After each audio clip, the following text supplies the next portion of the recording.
Hi, my name is Beth McCartney, and I'll be chairing the Zoning Board of Appeals hearing tonight. It's 7 o'clock, and we are here to evaluate case number 2026.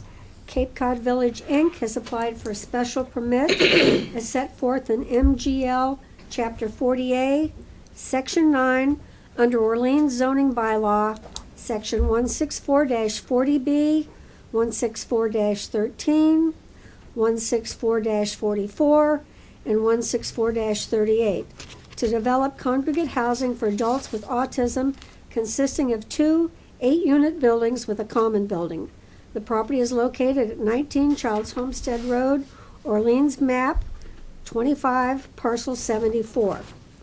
At this hearing, we'll be hearing the proceeding will be Bill McCarthy, Peter Jabalon, Bruce Straub, and myself. We only have 4 members available, so if you want to do polling at the end of the meeting to see how the vote goes. Excuse me, Madam Chairman. For the record, I'm Dwayne Landreth. I represent Cape Cod Village, Inc. Are you saying that if we do an informal poll at the end of the presentation and the counter presentation, if any, and it turns out that, let's say, it's a 3-1 vote, at that point it would be available to the applicant to say, well, I would like to have an opportunity to have a full board? Is that what you're saying? Well, under those circumstances, Madam Chairman, we would be pleased to proceed tonight. That's Okay. eminently fair.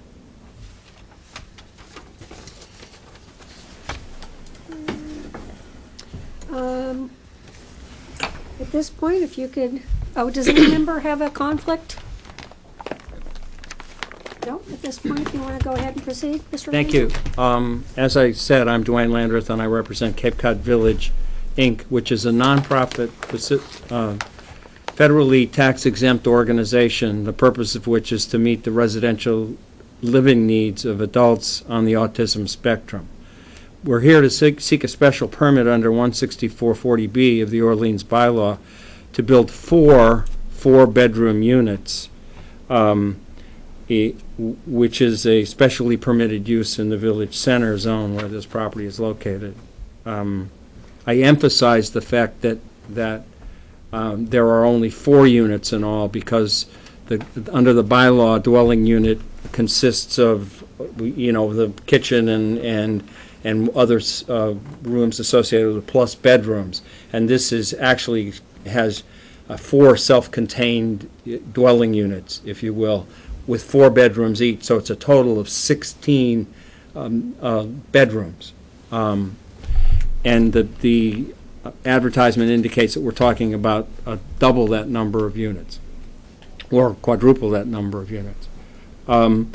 I would also say, as long as we're on the subject, as a footnote to that, is for affordable housing purposes, each bedroom is considered a dwelling unit so that it adds to the town's total number of 40B units. And I am informed, though I haven't checked, that if this were approved, it would put us just about at 10% and therefore not subject to an automatic approval of a state 40B application. With your permission, we've organized our presentation so that it's in the following order. By Cape Cod Village's representations who are here, representatives who are here tonight. The individuals and their topics, and I've asked them to be relatively brief and to the point. To my left is Giselle Gauthier, who is the housing consultant to CCV and the quarterback of this project. She will describe the background of the organization, its sponsors and supporters, the community need for this project.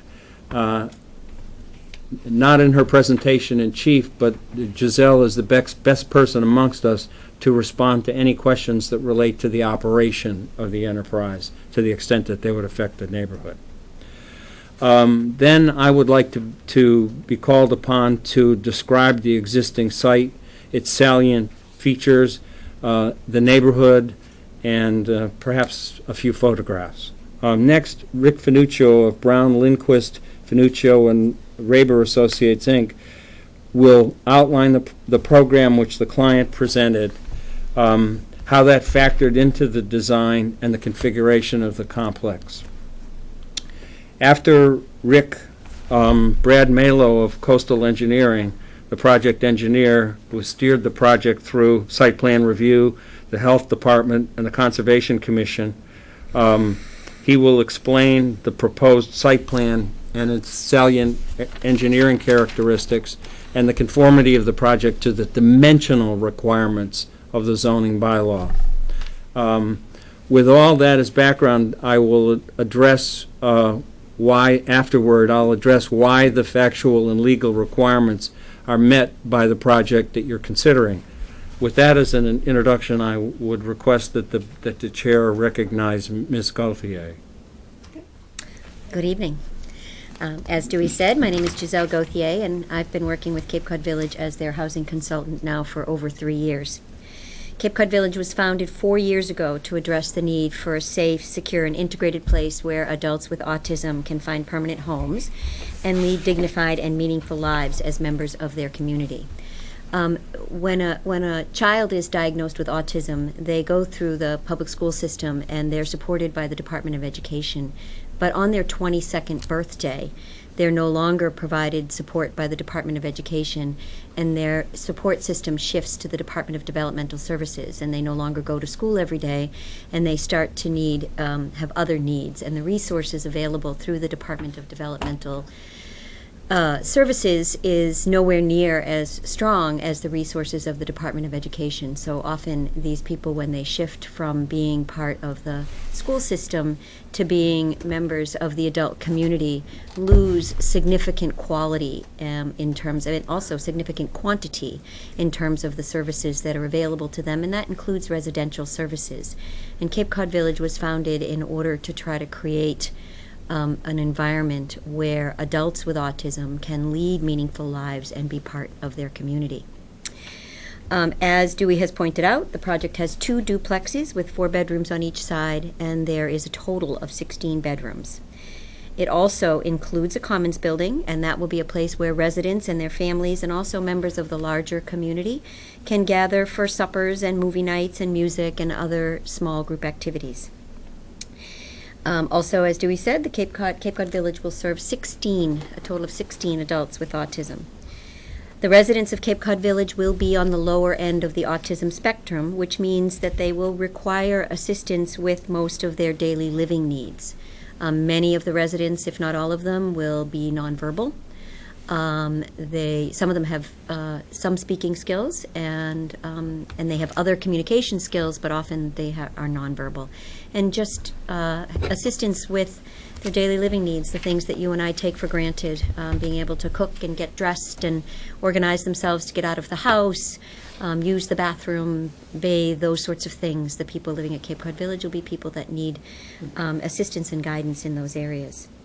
Most of the residents will leave home each weekday morning to participate in educational and vocational activities. They, as I mentioned, will be supported by funding from the Department of Developmental Services, which we also refer to as DDS. So if later on somebody refers to it as DDS, you'll know what they're talking about. And also, most of them have Social Security income. Those 2 sources of revenue combined together are the sources of revenue that will largely support the operation of the project. The project will be run by a licensed service provider, and we have a relationship with an organization called NEEDS, which has significant experience providing services to adults with autism, and they run several group homes in and around Massachusetts. The residents will be supervised 24 hours a day by awake staff. So that means that there won't be any staff that comes there and sleeps. The staff will be awake 24 hours a day. Once it is fully developed, there'll be nearly 40 full-time positions, including direct caregivers, supervisory, and management staff. And in addition to that, staff needs will be contracting with local vendors to provide maintenance, groundskeeping, and landscaping services. As Dewey pointed out, I just want to back up for a second. Because of the way these units are counted, it will actually add 16 units to Orleans subsidized housing inventory, which, as you may or may not, you guys know this, you're the ZBA, once you get to 10%, you're no longer subject to any undesired 40Bs in the town. This location is really an ideal location for the people that we hope to serve because it provides really easy access to the heart of Orleans at the same time as providing a very private and safe home environment for the people who will be living there. The location it's an easy integration for the residents of Cape Cod Village to be able to travel into the larger community, to go shopping, to go to the farmer's market, to visit local restaurants, to go to the library, to participate in other local community events, all within easy walking distance. We really believe that it's important for the people who will be living at Cape Cod Village. We really believe that it's important for all adults with autism to be able to feel like they're members of their community, and so we've chosen this location for Cape Cod Village as a really ideal location for people to be able to just really be seen as part of the community. So we're really excited to be here today to present this project for permitting. It's a very important step towards making it a reality, and I just want to thank you very much for your time and give you the opportunity to ask me any questions that you would like, unless Dewey is controlling the questions in a different manner. I would just ask that the questions be held until the end of the presentation in chief, which is customary with the board as I understand it. Okay, then that's all I have to say at the moment. Well, Madam Chairman, before I address the present site conditions, I want to simply refer you to the plans submitted with this application. The 20-sheet, 24 by 36-inch plans, which were prepared jointly by the engineer, the architect, and the landscape architect, Yarmouth Port Design Group. These plans were prepared for and evolved as a result of the site plan review by the town, the Conservation Commission, the Architectural Review Board, and other inputs.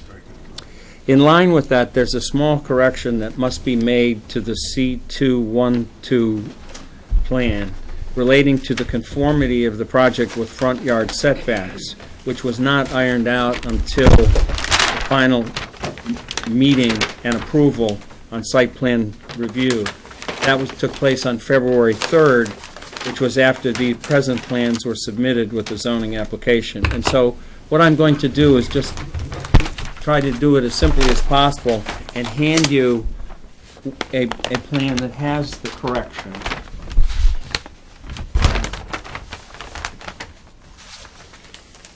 Thank you.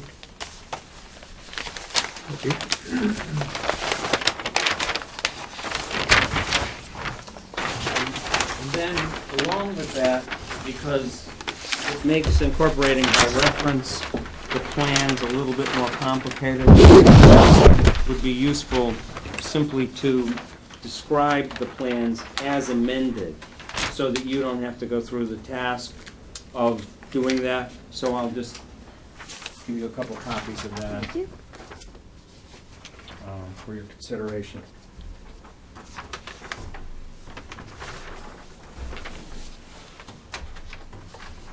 Now, I would ask you to hold consideration of that particular plan until Brad Malo has an opportunity to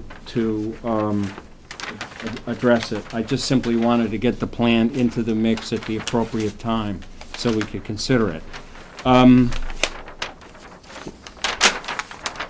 The site description is depicted on another plan which you have, which is C121, which I will post up here.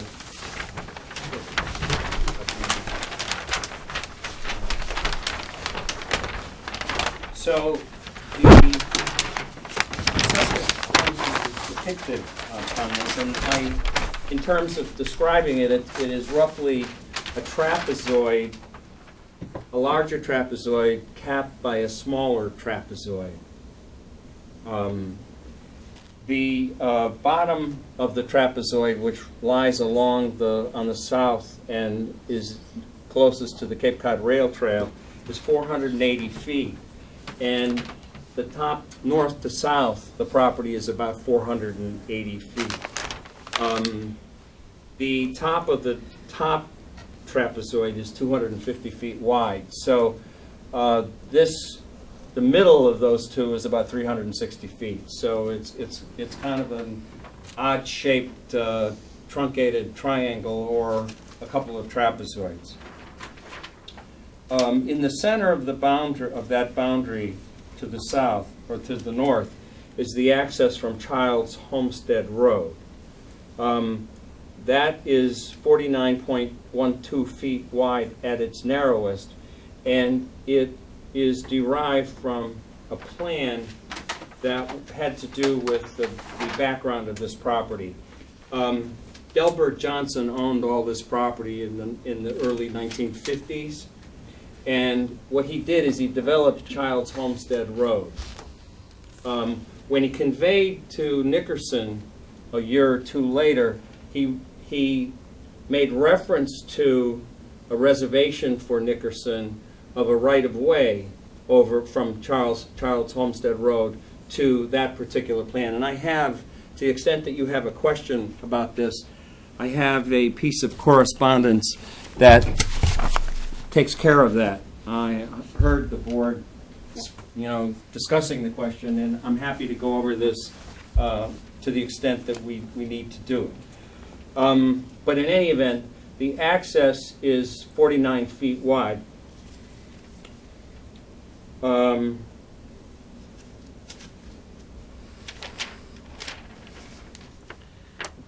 lower trapezoid that I've referred to is largely level at elevation 52 to 54.4 feet and mostly covered by pavement. I understand that there's some 60,000 square feet of pavement that's on that property, and I have some pictures. I'm sure you've been to the site, but I have some pictures that dramatically demonstrate that. That area that I'm talking about that's at 50 feet, I will refer to as the tableland, and it is primarily the site of the buildings and the development. Not completely, but mostly. There are no wetlands on the property, but the western boundary for these two is an abandoned cranberry bog. As I said before, to the south is a strip of land that's owned by the town of Orleans and the Cape Cod Rail Trail. And the background to that is that Orleans succeeded to the original railroad right-of-way, and when the state came along and took it, they didn't take the entire right-of-way, they just took what they needed for the Cape Cod Rail Trail. Of course, this property was formerly part of the Nickerson operation, and therefore that's what the pavement is associated with. To the northeast of the property is the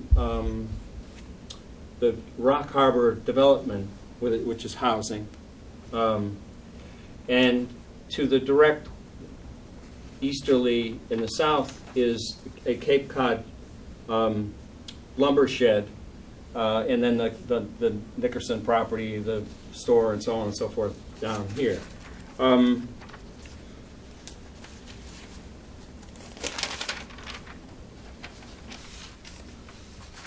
So, abutting the property to the north is the southernmost portion of the Childs Homestead Road subdivision. And it is, as you know, Childs Homestead Road has a U-shaped form with two accesses and egresses from Namskakit Road.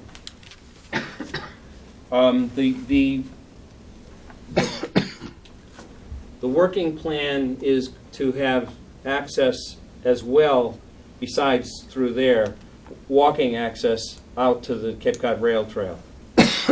Now, I have some photographs which were taken recently of the site, and They illustrate that the property is isolated, but also well located from the Orleans downtown area.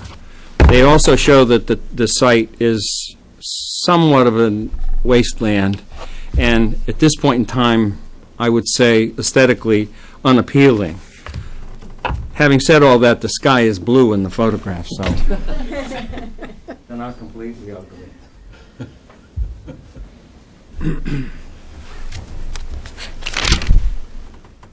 So that's a summary of the existing site conditions. The one thing I didn't mention is that it's 3.8 acres in total area, and that the wetland imposes a 100-foot buffer over significant portions of the property, which had to be respected in terms of the Conservation Commission. And with that as introduction to the site, I would ask Rick Finuccio and Brad Malo to tell you how the site can be transformed should you grant a permit.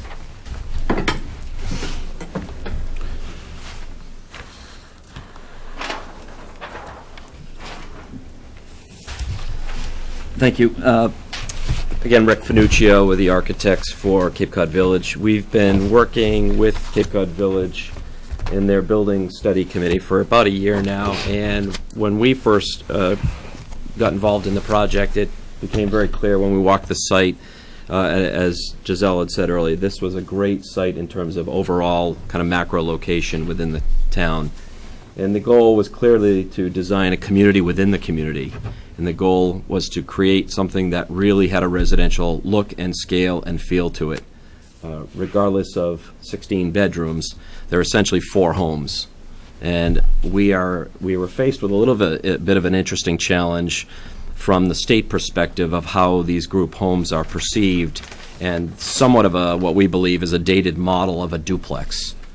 Their model is a duplex, and a duplex. So we really are, in a sense, challenging that notion with the design before you, and that is they may meet the test of a duplex because they are connected, as you'll see in the architectural plans and as we get into it a few minutes from now. Essentially, we have 4 homes connected in pairs, and we have a open screen porch that provides that literal connection from one to the other. But for all intents and purposes, the design goal was always to make these look, feel, and act like single-family homes with 4 bedrooms, just like any of us would live in. Again, the goal is autistic adults aren't going to be living in a setting much different than any of us. Residential functions, kitchens, livings, dining areas, congregate open spaces. The only real programmatic difference on the interior is a small staff office, which is kind of right in the center of the living area, so that there can be a place for a staff member to have privacy, have a conversation, but also have sight lines and have visibility to virtually the entire open living area. And then by design, the 4 bedrooms are all meant to be individual single occupancy bedrooms, sharing 2 baths, one of which will be completely handicap accessible in each of the residences. There'll be shared laundry functions and so forth. So that's just a quick overview on kind of the goal of making these really look and feel and act like a houses. We received a unanimous approval on January 14th from the Architectural Review Committee, and we received the site plan review approval, as Dwayne mentioned, on February 3rd. We're pleased that the Architectural Review Committee looked at the overall project quite favorably in its both its site design and in its building design. The site, not to regurgitate what you've already heard, is already pretty impacted by pavement from the Mid-Cape Home Centers. So this is just the aerial photo if we want to look at that during any of the Q&A part. This plan really is the heart of our presentation, which is the architectural site plan with the landscape component kind of overlaid onto it. And we've tried to put the call-outs on it so that it's very visible as to what the program is about. So as everyone has already said up to now, we've got basically 3 structures, or if you want to, if you will, 4 connected, and the Commons building in the center. Because of the Mid-Cape Home Center on the kind of easterly edge, the idea was always to try to use the property and its irregular shape to our advantage. So trying to create, in a sense, almost a crescent design where the homes looked out towards the woodland area, and the area of the site that faced the back of Mid-Cape Home and the warehouse area was used for the access drive, parking, site infrastructure, septic system. We have a sports court which picks up 10 of the kind of overflow parking spaces. We needed 26, let me make sure I get the number right on parking. We have 26 parking spaces required. We actually provide 37. But 10 of them are, in a sense, the sports court. So we tried to double up a function, not add any more impervious coverage than we need to by virtue of that sports court in the northeast corner. The building's, again, oriented towards the woodland area, that if some clearing happens, not necessarily in the buffer area so much, but there could be eventually some nice woodland views out the back of this property. And as it drops down, that seems to be a good use of the back of the residences. The Commons building would be kind of the center point, both for congregating activities, for both internal and external activities. I think Cape Cod Village has a vision that this building will not be just used for the residents and staff and family, but for the greater community in terms of some programmatic things that would be ideally suited to bring folks from the community in and really integrate Cape Cod Village within the town of Orleans. So the basic design is to use this somewhat odd-shaped parcel as best we can, capture the views where we can, minimize impervious coverage, try our best to keep site costs down, and go from there. Brad will speak to the conservation aspects, but we've done our best, and we've honored all 75-foot setbacks around the entire area. So we've worked hard to kind of work within the environmental constraints of the property. Right now, there are 6 parking spaces provided for each pair of group homes. So you'll see basically a small parking area in front of each of these areas. And then we've got 15 spaces directly in front of the Commons building. The architectural approach was to basically try to make these buildings as compact as possible. We started with programmatic areas that were over 3,000 square feet, and during the design process really kept working with the building committee to narrow that down. So each of these buildings, even though they're 4-bedroom, 2 baths, are only 2,460 square feet. Now that's exclusive of the outdoor porch spaces. So the house proper is 2,460. So they're relatively compact plans, both in their kind of space layout and in the architecture itself. One of the things about autistic folks that we've learned is we want to keep things simple and clean and neat and avoid visual distraction on all levels. That's interior of the buildings, the interior finishes, the exterior. So these are somewhat simple, clean, kind of Cape Cod vernacular cottages in the sense of their design. We're hoping to make a nicer streetscape by virtue of color and material changes. Again, all of that has been vetted with the Architectural Review Committee. You'll see in the plan and in the architectural plans, the buildings are actually kind of fragmented and broken. And that, again, is by design to try to create a street edge and a real streetscape so that these don't come across as monolithic buildings, but